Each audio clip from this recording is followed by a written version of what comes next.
tatakutin ka, kundi para maging aware ka. Naniniwala ang mga seismologists na ang posibilidad ng isang halimaw na lindol sa Manila Trench is not a question of if, but when. Base kasi sa geological data, punong-puno na daw ng stress ang fault line na yan. Hinihintay na lang maglabas ng magnitude 8.8 hanggang 9.3 na lindol. Kung ganito kalakas, para na itong lindol na nangyari sa Japan noon, ang 2011 Tohoku earthquake, o di kaya ng 2004 Indian Ocean tsunami, which is kumitil ng halos kalahating milyong tao. Ito pa, sa worst case scenario, mag-uumpisa ang rupture mula southern Taiwan hanggang northern Mindoro at yung seafloor. Dahil sobrang lakas ng lindol, pwedeng tumaas o bumaba ng 10 metro at yung epekto niyan grabe. Yung ganito kasing vertical displacement ay kaya magtulak ng napakalaking volume ng seawater. In short, tsunami. At hindi ito ordinaryong tsunami kundi maaaring umabot ng 40.5 meters na taas ng alon o halos kasing taas ng 14 floors na building, which is nangyari din yan sa Japan noong 2011. Grabe. At ang mga pinaka-apektadong lugar dito sa Pilipinas, yung mga lungsod gaya ng Subic, Dagupan, ilang bahagi ng Metro Manila, halos walang oras para makalikas. Sa dami kasi ng tao at infrastructure sa mga lugar na ito, hindi lang libo-libong buhay ang nakataya, kundi trilyon-trilyon ang perang posibleng mapinsala. Maliban sa mga lugar na yan, kakalat ang tsunami sa buong West Philippine Sea na posibleng umabot sa Hong Kong, Macau, Southern China, Vietnam at Malaysia. At kumapit ka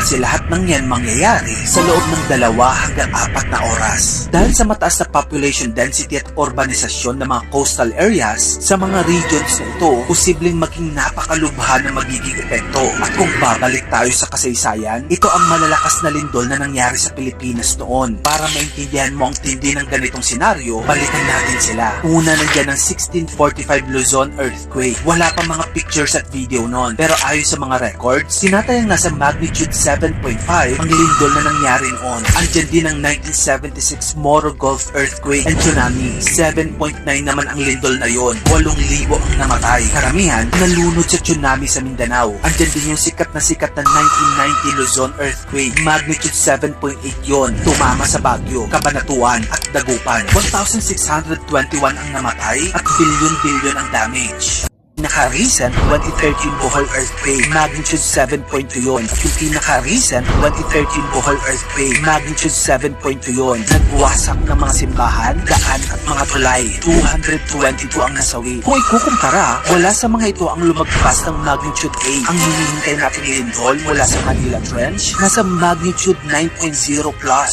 So mas malakas pa, mas mataas ang malilikhang tsunami nito. Ang bottom line ng video ito, hindi para manakot, pero para maghanda tayo. Kung ngayon pa lang ay may sapat ng early warning systems, disaster drills, at evacuation plans, mas mababawasan ang bilang na maapektuhan. Sa ganitong sitwasyon, hindi na natin tatanungin kung magkano ang kita, kundi magkano ang mawawala kung